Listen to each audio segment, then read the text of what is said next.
Tapi yang dari Jawi tidak boleh jadi upah. Misalnya panitia korban adalah kupon khusus, tidak boleh. Tidak boleh. Tidak boleh ada kupon khusus untuk panitia. Panitia dapat karena dapat, semua harus dapat. Pidiknya panitia ada kupon khusus, tidak boleh. Upah namanya. Yang boleh itu kalau penghargaan. Kalau panitia dapat kena lebih, kena panitia tu upah.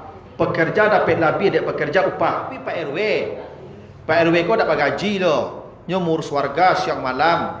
Ada yang korban gak lebih menghargai jabatannya. Itu ndak upah namanya tu. Silakan. Imam-imam masjid, ya kan? Ada. Allah sebutkan onta ya. Budna, ya. Budna itu diartikan onta. Sebenarnya Bapak Ibu, onta itu bukan budna. Onta itu bahasa Arabnya bisa jamal. Jamal ya. Ya bisa ibil. Afala yanzuruna ilal ibili kaifa khuliqat. Jadi onta itu bahasa Arabnya ya, kalau ndak ibil jamal. Tapi untuk hewan kurban ontanya tidak disebut ibil atau jamal, tapi disebut budna. Ya. Budna itu dari kata badan. Badan itu bahasa Arab Bapak Ibu ya. Badan. Budna. Badan itu artinya gemuk. Gemuk artinya. Badan itu artinya gemuk. Itu makanya kalau orang gapuk, oh enggak apa badan yang gini mah itu. Kenapa? Ayo. Nah, kalau nampak kurui kamar saya pakai badan kau dah itu. Jadi badan itu arti harfiahnya gemuk. Ya, bukan onta itu. Gemuk artinya itu. Artinya badan itu dan badagiang. Itu arti badan itu. Yang badagiang onta. Karena onta kok paling kadang badannya, kira-kira gitu. Itu kenapa kemudian diartikan dengan onta. Padahal buduna itu artinya tidak onta, artinya yang babadan. Itu maka korban itu harus yang babadan. Salah satu hewan yang dilarang dijadikan korban itu kata Nabi al-kabiratu la tunki. Hewan tua yang tak babadan, yang tak badagiang lain. Bok kalau lah gaib hewan ko nyo bengkui. Ya ya, sama jurang. Orang kalau gaib kan bengkui lah tu. Tak badagiang lain. Lali sui. Awak kalau lah tua kan lali sui pak. Iyalah kempui. Tak badan lain. Itu makanya salah satu hewan yang dilarang dijadikan kurban hewan tua. Ya, itu makanya kata Nabi, batas maksimal hewan jadi kurban itu namanya jazaah minad da'ni. 5 tahun. Jadi 5 tahun itu batas maksimal usia hewan jadi kurban. Bok kalau ada 5 apa? Nyola tuwo. Hewan tuwo ke? Apa masalah hewan tuwo? Satu, nyokurui. Dapat dagiang lah. Ya, penyakit lah banyak. Dan kedua hewan tuwo kok ya dagingnya tuh di samping dak rancak babaun angi ya kare angi sama juga orang kan tuang angi tu ya kau makin gaya makin angi kau pibu dak makin rancak lo baun nak lebih makin angi gitu ya ya kalau anak-anak bayi itu kalau 2 hari tak mandi, dah bahan dah. Cuy ibu 2 hari tak mandi. Awak saya takut dia baru nak lagi orang. Nah, itu makanya hewan kurban itu disebut budna. Kalaupun kambing dan babadan. Nah, itu bahasa itu Pak. Kalaupun kibas yang babadan. Itu makanya kata Aisyah, kata Anas, Nabi itu korban beliau kibsyaini akranaini saminaini. Itu hadis Bukhari itu. Korban Nabi itu kibas yang bertanduk lagi gemuk. Nah, itu korban Nabi, Pak. Kibas bertanduk gabuk. Bertanduk itu satu jantan. Karena yang bertanduk kibas jantan, tidak batino lah. Bako nak batino, bako ni jantan ni, karena ni jantan ko dagingnya padik, ni jantan ko dagingnya padu. Apa-apa nak padik pada dagingnya ibu ya. Kalau ibu-ibu dagingnya lembek, teranak situ je. Yang batino ko dagingnya ndak rancak. Di samping dan batino ko nya bisa jadi kendaraan awak lewat sirat. Kalau yang batinonya mego-ego jalan. Lah jalan mego-ego, awak kata gage, Pak. Nya modal bagi Pak sebut kawannya kan. Itu makanya yang bertanduk jantan tuh. Dan gapur. Itu namanya babadan tuh. Maka kalau Jawi yang babadan juga. Ya. Untuk nempat yang babadan. Itu maka untuk disebut dengan budena. Prinsipnya apakah sapi, apakah kambing, apakah kibas, apakah onta yang babadan. Itu bahasa sederhana itu. Itu kenapa hewan kurban tidak disebut dengan ghanam, tidak disebut kambing, tidak disebut dengan kibas. Domba tidak disebut dengan bakara, sapi. Tidak disebut dengan ibil, tapi disebut dengan budena. Jadi di ayat 36 ini surah Al-Had, hewan kurban disebut Allah dengan budena. Artinya cari yang babadan. Itu makanya hewan kurbanku yang paling kadang, ya, yang paling mahal. Kau dapat yang sapi jumbo tu Pak. Itu banyak badannya tu, banyak daging tu. Itu yang budena namanya itu mah. Makanya begini Ibu.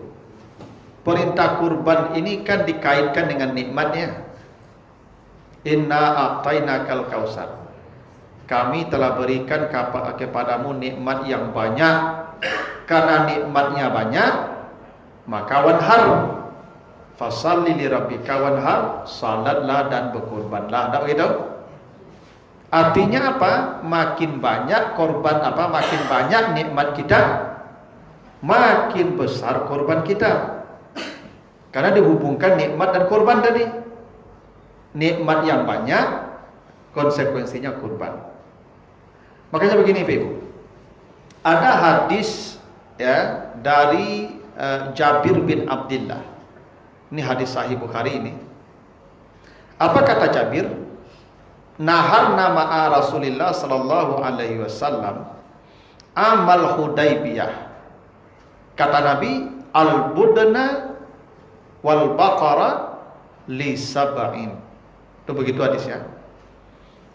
Kami menyembelih hewan kurban di waktu terjadi perjanjian Hudaybiyah. Kata Nabi, sembelihlah onta ya atau sapi yang masing-masing satu onta untuk 7 orang, dan baqarah li sab'ah, sapi pun untuk 7 orang. Begini Ibu. Perintah menyembelih sapi dan onta 7 orang, satu sapi satu onta, itu terjadi pada saat perjanjian Hudaybiyah. Begini sejarahnya. Tahun ke-6 Hijriah, Nabi berangkat pergi umrah. Ya. Sebagai mengatakan haji ya, pergi umrah bersama 1.500 sahabat. Dan mereka sudah ihram dari mikat namanya Zulhulaifah. Jadi sudah ihram dari Zulhulaifah, sudah pakai ihram, sudah niat ihram. Di perbatasan Makkah namanya Hudaybiyah. Maka orang-orang kafir Quraisy menghalangi Nabi dan sahabat masuk kota Makkah. Tidak boleh. Kalau masuk kota Makkah kami perangi, kami bunuh. Dan ini bulan haram. Karena Zulqa'dah, Zulhijjah, Muharram, ya, itu bulan haram. Nabi berangkat di Zulqa'dah. Ini bulan haram, tidak boleh berperang.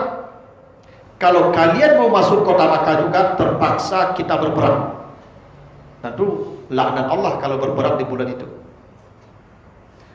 Maka terjadi perundingan yang alat. Kesimpulannya, terjadilah kesepakatan namanya Sulhu Hudaybiyah, perjanjian damai Hudaybiyah. Salah satu poin perjanjian damai Hudaybiyah itu, Muhammad dan umat Islam pengikutnya tidak boleh masuk kota Makkah tahun ini. Baru boleh tahun besok, tahun 7. Nah, bagaimana solusinya? Ini kita sudah ihram, sudah pakai ihram dari mikat tadi.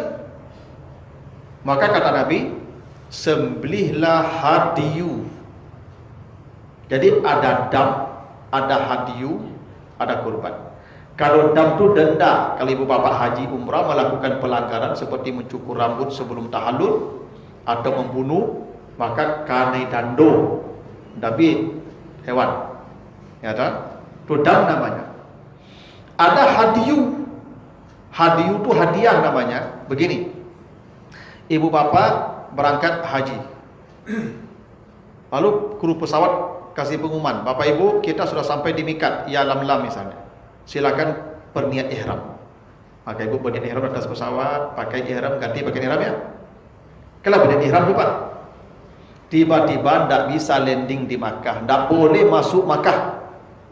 Kalau kita sudah di atas kota Makkah, tidak boleh turun, orang berat, wajib kembali kita naik masing-masing. Kita udah pakai ihram nih. Maka cari bandara terdekat di luar itu, cari hewan, sembelih hewan, bagikan dagingnya, maka ibu bapak sudah selesai haji namanya. Sudah selesai umrah namanya. Namanya hadiyu. Ya, hadiyu namanya. Ibu bapak tak melanggar, cuman tak jadi masuk kota Makkah, tapi sudah ihram. Maka dihitung haji kalau menyembelih hewan. Hewan yang disembelih karena terhalang masuk Makkah itu namanya hadiyu. Sekarang tidak ada lagi itu Pak, yang ada dam. Kalau dam itu melanggar aturan Pak, denda namanya Pak. Kalau hadiyu dan denda Pak, hadiyu itu karena terhalang masuk ke Makkah. Boleh jadi wabah penyakit di situ. Sedang bergejolak corona di Makkah. Kalau kita sudah ihram, mungkin Bapak Ibu tampaknya ke Madinah, lalu berangkat ke Makkah untuk pergi haji atau umrah. Lalu tadilah ihram dari mikat, tapi tidak boleh masuk Makkah. Di Makkah sedang menjadi virus, pulang. Maka ibu bapak sembelihlah hewan, hadiyu namanya, bagikan ke orang-orang di sana, penduduk di sana. Ibu bapak sudah dihitung haji dan umrah. Ya, itu hadiyu ya. Lalu kata Nabi, sembelih onta. Yang onta atau sapi, masing-masing satu onta 7 orang. Itu awal mulanya sapi atau onta 7 orang. Satu sapi. Nah, kenapa Nabi katakan satu onta 7 orang, satu sapi 7 orang? Ini kondisi darurat. Kenapa darurat? Kita sudah sampai masuk Makkah dan tidak ada bawa uang banyak. Mau dibeli onta 1.500 onta, wajar aja tuh Pak. Kamu akan jadi untuk 1.500 Pak. Awak pergi haji, pergi umrah, tidak bawa piti banyak loh Pak. Maka sembelih saja onta yang dikendara itu masing-masing. Tapi tidak usah disembelih semua. Sembelih saja satu untuk 7. Sehingga sebagian masih punya onta pulang beko, kalau dia sakit di jalan beko bakal digendong tuh. Aduh. Itu awal mulanya onta sapi 7 orang. Karena kondisinya darurat ketika itu. Sebenarnya sapi dan onta itu tidak mesti 7 orang. Tergantung nikmat bapak ibu sebanyak apa dapat. Yang sanggup 1 orang 1 sapi, tidak boleh ya ikut 7 orang itu. Apa ibu yang moto Pajero, tidak boleh sama korbannya sampai 7 juga yang punya Avanza loh pak. Pajak Pajero pajak Avanza sama enggak? Enggak sama loh pak. Itu bagus sama korbannya. Kan Al-Kausar ceritanya. Engkau saya berikan nikmat yang banyak, makin banyak nikmatmu, korbanmu makin besar ya. Pajaknya makin besar ya. Jadi korbannya seperti pajak pak. Ya. Makanya bapak ibu etong-etong nikmat di rumah. Bisa jadi berdua saya. Apa bayo jadi tangga pak. Awak cik sapi berdua saya di. Ayo pak nak balo pak lapor pak. Kami cik sapi berdua. Tak mesti satu kelompok ke 7 orang loh pak ibu. Satu kelompok bisa 2 orang, bisa 3 orang, bisa 4. Tergantung nikmat orang itu.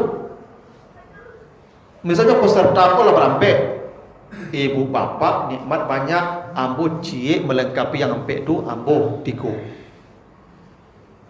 Tak bisa. Apa yang rumahnya 2 tingkit, tak bisa tu lupa cik 7 lah tu pak. Apa yang rumah 2 tingkit itu cik Jawi paling banyak 3 berampek. Yang rumahnya setingkit selantai ya baru ya cik 7. Itu pun tergantung kamarnya pak. Kok kamarnya banyak pak, tak ya bisa lah tu pak. Begitu korban tu pak. Jangan bapak ibu hitung lah alun cukup 7 lah. Tak mesti 7. Cerita 7 ini di perjanjian Hudaibiyah, yang saat itu sulit mendapatkan ternak. Kalau jumlah awak banyak 1.500, awak tak buat peti banyak tau. Awak niat pergi haji, pergi umrah, tapi terhalang. Gitu. Makanya ibu hitung-hitung nikmat dulu pak. Masa penghasilan bapak tinggi, tu pajak sama je orang penghasilan rendah. Tu manipulasi kekayaan nama itu. Tak betul pak? Iyalah. Itu penggelapan nama itu pak. Iya. Makanya panitia korban kok mendaftar warga pak, tanya apa ortu apa ya? Tanya pak. Abu tuamu Innova apa tak bisa cik 7 lagi. Pajak Innova berapa tahun? 5 jutaan nak. Masuk korban cik 7 nya 2,5 juta nya. Malu lah tu. Malu tu pak. Ya. Apa bayar pajak Pajero tu 10 juta. Korban 2,5 juta nya. Tak malu tu. Korban ku persis cok pajak. Tu makanya Wanhar dikaitkan dengan Kausar. Artinya makin banyak nikmat bapak ibu. Korban tak bisa sama juran seketik dapat nikmat apa. Masa orang menggali bakwan sampai 7. Ibu dah menggali amil sampai 7 lah. Bisa contoh. Etong-etong lagi kekayaan rumah tu. Ya, etong aset tu rumah. Ya pak. Malu lah tu. Ya kan? Kekayaan banyak, nikmat banyak, tapi korban sama je orang miskin. Yang sama banyak lah sampai 7. Tak boleh begitu tu. Ya. Ibu bapak yang sanggup berdua, yang sanggup bertiga, sanggup berampek. Makanya apa bayo dulu. Etong-etong abu sama jawab aku kira sama para pak awak cik berampek saya. Pak awak berampek saya cik cik Jawi. Itu harusnya pak. Dan panitia tak mesti menunggu satu kelompok ke 7 orang. Nah, karena kasus 7 itu dalam kasus perjanjian Hudaibiyah. Gitu. Itu orang yang kini kau pak harus 7 cik kelompok. Kalau cukup deh, panuan dulu, tak betul tu pak. Kalau satu keluarga kan tak apa-apa. Tak apa-apa. Ibu, anak. Boleh, rancaknya. Ya, aku dapat 10 sekeluarga tu mah jawinya. Ya tergantung kekayaan ibu. Iya, satu keluarga tu 10 jawi, dah seekor jawi tu. Tergantung nikmat orang tu lah. Kalau nikmatnya banyak, cik surang. Tak cik jawi bersama lah, cik surang. Tu makanya dihubungkan dengan Al-Kausar tadi, perintah kurban tu. Nah, jadi jangan Bapak Ibu mempatuh satu jawi itu setuju enggak. 7 tu kasus perjanjian Hudaybiyah tadi. Nah, tapi intinya hewan kurban tu harus yang paling bernilai. Itu kenapa namanya budena. Ya, yang berbadan. Nah, yang bernilai itu yang berbadan. Lalu kata Allah, sebutlah nama Allah dalam keadaan berbaris. Nah, itu makanya diceritakan Nabi itu ketika menyembelih hewan kurban, beliau menyebut Bismillahi Allahu Akbar. Lalu Nabi berdoa, Allahumma taqabbal min Muhammad wa ali Muhammad wa min ummati Muhammad. Ya Allah, terimalah korban Muhammad dan keluarga Muhammad dan umat Muhammad. Nah, itu Bapak Ibu ketika menyembelih itu. Itu makanya korban itu boleh, ya memang begitu, satu korban untuk satu keluarga. Ya, jadi ibu-ibu tidak perlu ikut berkorban. Karena korban ibu include ke korban suami. Karena istri Nabi itu 9 orang tidak pernah berkorban selama Nabi hidup. Nabi berkorban dan itu include istri beliau semua. Karena amal kami sebenarnya itu masuk ke amal ibu. Tapi amal ibu tidak amal kami. Dosa ibu masuk ke rekening kami. Tapi dosa kami tidak masuk ke rekening ibu. Tak lama ibu senang itu. Amal kami, amal ibu ikut lah. Amal ibu dah amal kami dah. Dosa kami dah dosa ibu dah, dosa ibu dosa kami dah. Nah, itu sandangnya ibu-ibu. Ya. Ya bang begitu.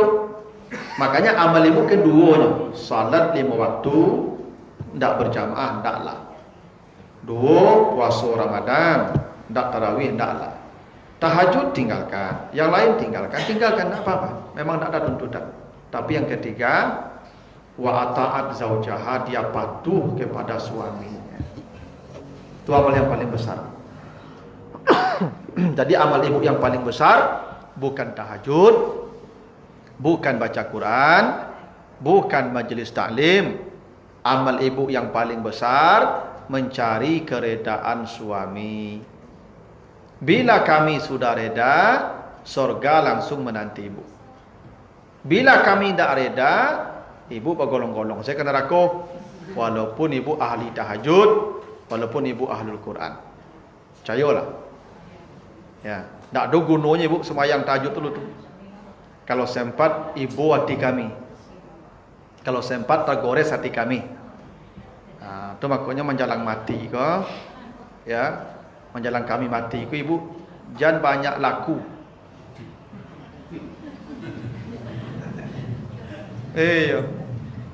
Kau kami lagi gaik kau merasai di ibu bagai. Ya kan, sarengi, nyoberangi, nyuruh-suruh. Ya, sempatlah. Ya kadang kami kok tak menjawab itu bukan dek takwi bagai. Ya, kami tak mau menjawab kok dak lagak-gak kok male tangka-tangka. Gitu. Bu ibu kalau dikecen ibu kok tinggi apa ibu? Kamu kami milian tu salah gitu. Tapi ibu hati kami sebenarnya tu. Ya tu. Aku sempat betul lah ibu berlaku ke kami itu mati ibu atau mati kami.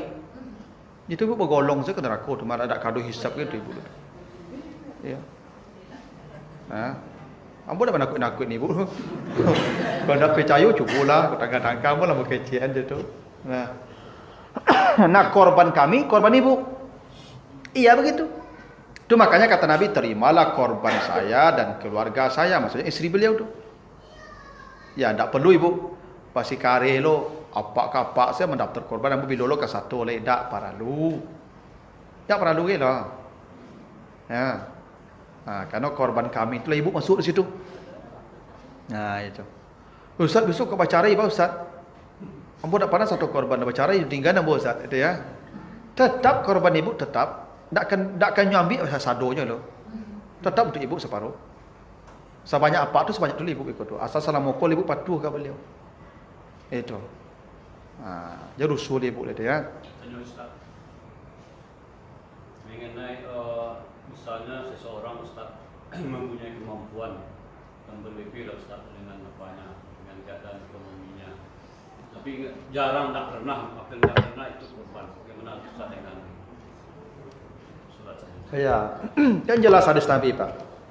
Hukumnya. Mangkana lahu sa'atun. Siapa yang memiliki kelapangan rezeki. Walam yudahi. Dan dia tidak mau berkorban, tidak ikut berkorban. Rezekinya lapang nih Pak. Yang masih dapat tu rumah ada, kendaraan ada, pakaian banyak, makan cukup, ke rumah makan, ke restoran tiap minggu, jalan-jalan ke luar kota tiap minggu. Tidak satu korban lah. Kata Nabi, dia tidak usah salat lagi bersama kami. Artinya, ibadahnya itu tidak dinilai Tuhan. Tidak usah dia ikut salat, kata Nabi. Fala yakrabanna musallana, tidak perlu dia ikut salat. Dah. Kenapa? Tidak berguna ibadahnya itu. Itu konsekuensinya Pak. Ini memang tidak wajib. Cuma konsekuensinya ibadah kita menjadi hilang nilainya. Kalau kita sudah mampu dan tidak ikut berkorban. Begitu. Itu makanya hukumnya seperti wajib bagi yang sudah lapang, dan yang lapang tu suami. Karena rezeki ibu dari suami, anak dari ayah, ya. Makanya saya kalau berkorban, maka kurban saya tu istri saya, anak saya yang belum dewasa, yang belum menikah, bapak ibu saya yang sudah tua ikut korban saya. Tapi kalau anak saya sudah dewasa, dia dah mencari hidup pula, dia wajib sendiri. Dia sendiri korbannya. Ya, dia korban saja sendiri. Yang sudah menikah dengan suaminya. Bapak ibu saya yang masih muda, yang beliau masih mencari hidup untuk beliau sendiri. Yang saya, siapa yang jadi yang saya tanggung hidupnya, korban saya, korban mereka. Gitu. Itu kata Nabi tadi, ketika menyembelih itu, terima korban saya dan keluarga saya. Nah, kalau bapak ibu tidak bisa menyembelih hewan kurban sendiri, maka berbarislah dekat hewan kurban itu. Ya, lihat hewan kurban itu disembelih. Karena menyembelih hewan kurban itu filosofinya menyembelih diri kita sendiri. Yang disembelih itu diri kita. Sehingga kalau orang berkorban, dia sudah memotong dirinya tidak ada, yang ada orang. Hingga kalau dia sudah berkorban, dia tidak melihat dirinya penting. Yang penting itu orang.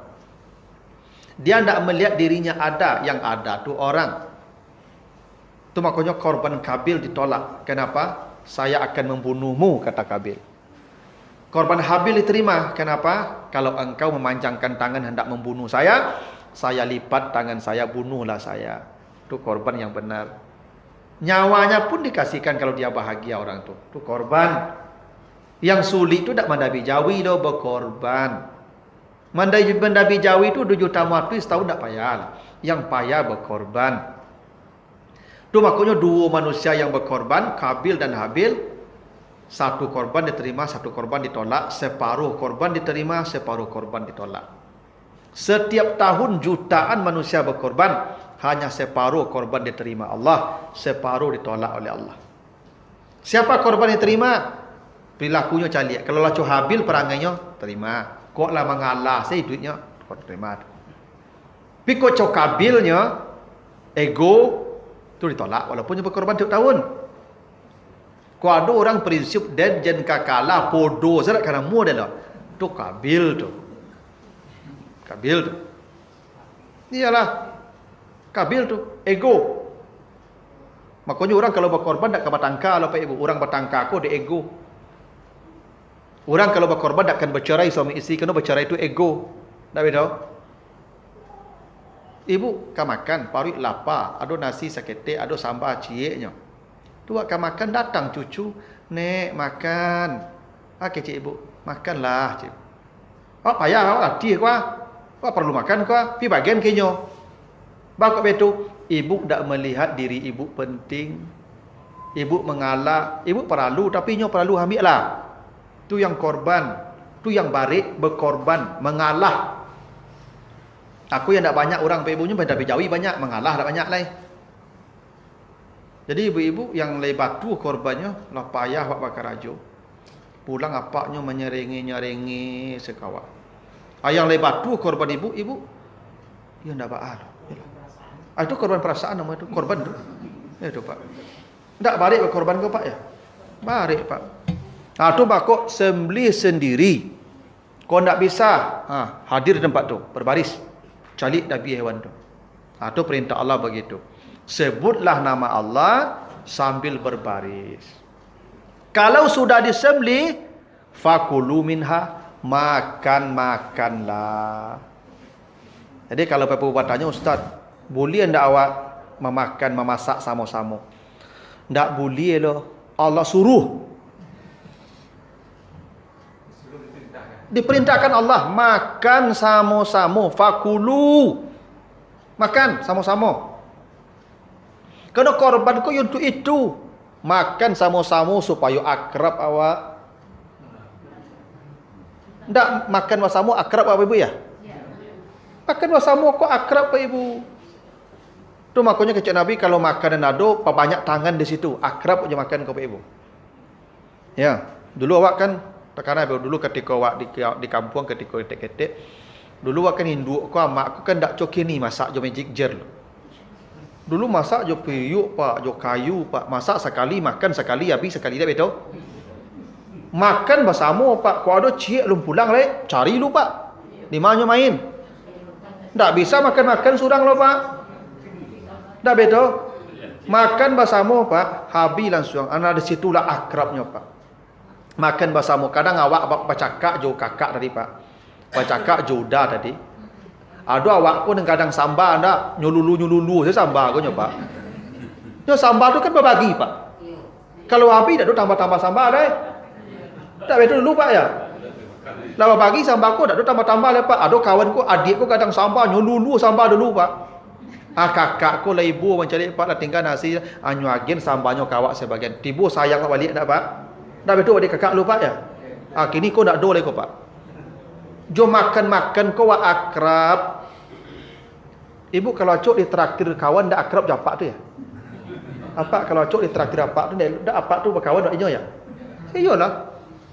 Jom makan kau akrab Pak, akrab kurban, karib. Makanya orang rumah kalau mengambuk-ngambuk saya Pak, ajak makan ke restoran Pak. Senyum pulang secayolah kamu Pak. Tak percaya Pak, cubalah. Ya. Ngambuk saya Pak, tak ada suruh-saruhnya lah. Ajak makan Pak ke restoran. Pulang senyumnya kau tu. Tahu je makan, kau akrab. Apalagi kau ambil nasinya. Ambil nasinya, ambil sambalnya, tu suan kayaknya. Dah betul. Itu so pengan itu makanya Nabi tu Pak jo isteri beliau makan bersama tarui. Itu makanya kata Aisyah, Nabi bercerita kalau engkau makan jangan cuci tangan kecuali dijilat atau dijilatkan orang. Bakok dijilatkan orang? Karena kata Aisyah, Nabi sering menjilat tangan saya. Betul makan kau Pak nak disuuan loh, disuuan dulu. Sudah disuuan, tu kau makan dijilat tangannya tu. Ya Pak. Tangan ibu tu jilat Pak sudah makan. Lepas nampak situ rumah ibu. Cubalah agak sekali. Oh, romantis ibu. Cubalah. Ya. Pijan dakik cucu. Beko nampak di cucu menjilat tangan kan kecil cucu ningkan perangai orang kayak kau ndak. Ini nak kalamu le kau. Cubalah dipercaya ibu. Apalagi apa yang tak bagi gitu lah. Ini rasa tu ibu. Ya kan? Kalau apa kau nak bagi gila ya tu romantis, akrab. Akrab je makan kau ibu. Tu makanya ya tu. Dulu kalau di kampung tu Pak, makan baidangan, pajamba nama Pak. Bersama makan tu Pak. Di situ keakraban silaturahimnya tu Pak. Tu makanya di hari Idul Adha tu sampai hari dilarang makan, dilarang puasa tu, haram. Kalau hari makan-makan, hari mengakrabkan awak balik sampai hari akrab adinya tu mak. Kok dapat hari pertama makan sama-sama, hari kedua makan sama-sama, hari ketiga makan sama-sama, hari keempat makan sama-sama. Hari kalimu aku tensi le. Naik kolesterol tu mah. Percayalah kamu. Memang betul Pak. Tu makanya hari ini disebut hari Tasyrik. Tasyrik itu suruk. Tasyrik itu cerah. Suruk tu tabik matahari tu maka suruk nama cerah. Hari Tasyrik itu hari cerah. Bakok cerah awak makan daging. Makan daging kok cerah awak apa ibu? Dulu di kampung orang makan daging kok dak tiap hari lebih ibu. Dak sama je kini lo Pak. Dulu makan daging kok Pak, yo sekali setahun hari raya Idul Kurban kok nyoak. Tapi awak dak sebarang makan lama-lama lo Pak. Kalau makan ayam satu rayo, dua ayam sakit, tiga awak sakit. Tahu tahu? Kalau makan daging korban kau nyukah. Nah, buat karena ketik-ketik lebih bu, dapat kupon kurban kau dari subuh lah pacik kupon kau bu, tak lapeh-lapeh lo, sampai sore begitu tu mah. Obak lah setahun menunggu daging kau. Itu makanya hewan kurban kau daging tak boleh dimasak, daging kurang lo, mantah. Bako tak boleh masak sesuai yo seleronya masak. Ambo lah taraga setahun kau makan sempade Pak. Tu ibu pasu ambo makan randang dimasak nombor randang tu kecewa ambo. Suruh masak dia. Dibuat lah dia ambil kupon ke Pak, dapat sore kupon Pak. Ya dapat daging sakantong yo cuma dapat ikan Pak. Ndak monjak-onjak pulang Pak. Iyalah. Tu mako di kampung lu ibu. Yo kulit-kulit kau bagi Pak. Ndak ada kulit, ndak ada buang kulit, bagi. Ambo takana dia dapat selawe buku, selawe dalam selawe dapat tangannya. Ibu masak. Ibu tak kok kayu dari ketek. Ambo takana lebih dapat kulit ya, dapat kulit seketek ya ibu. Dia amak dulu ketika itu tuh, itu masaknya caranya bakar. Bakar dulu, nya menggulung begitu tu mah, hitam angui. Tu langui bakiki jo pisau. Dah tu babui, dah betul? Tu beko bagulai mah jo kumumu, jo bungu jua, jo apa, jo badak. Makan kulit tu lama apa ibu? Ya, dan kulit ku sama jo kajai Pak. Kalau delo tu kalau kurang arik pacik nyo tapuk beko balik tu mah. Ya dah. Ya Pak, nyo belo tu Pak. Kok dah arik pacik nyo lapih ku tu mah. Nyo tapuk beko pancalah kuah tu kamu kamato tu. Oh bergesek-gesek waktu mereka ada betul. Kecik abang sambil makan tu kau elok-elok ang makan tak ada capek-capek. Ada betul ibu? Bahagia lu ibu. Ya toh. Semua yang ada pada hewan tu makan kecuali bulunya. Dak nio jual bali makanan. Jual kulit tu bali bare agen ke orang miskin. Bali kue makan sama-sama. Ya. Bali kue makan sama-sama. Jadi makanlah makan. Ya, boleh memakan. Jadi kalau kecil boleh tak masak-masak sama Ustaz sudah tu makan sama-sama. Memang Allah suruh betul. Ya, sampai hari itu. Lalu baru agen ke orang kayut dan orang miskin. Jadi korban kau untuk orang miskin apa ibu? Semua orang kaya miskin. Karena tujuannya mengakrabkan, mendekatkan. Beda aja zakat untuk orang miskin. Iya kasih semua. Tujuannya supaya akrab wa'inya. Antan. Korban kau sama semacam hadiah apa ibu. Ambo dak belok japak tu lah. Baca robo belok ambo antan hadiah ke situ apa Pak? Kau daging elok ikut tu. Tu makanya korban akrab wak balik. Tu makanya korban kau di ma wak berdomisili situ korban. Tu Pak ibu. Peserta korban hanya berhak maksimal 1/3. Tapi Nabi tak pernah mengambil 1/3. Nabi hanya makan untuk sekali makan dia dan keluarganya. Tak pernah Nabi itu ibu mengambil hewan kurbannya banyak.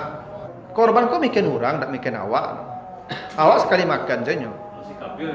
Tapi kok tak banyak, tapi itu kabil tadi itu. Ya kan? Nabi itu.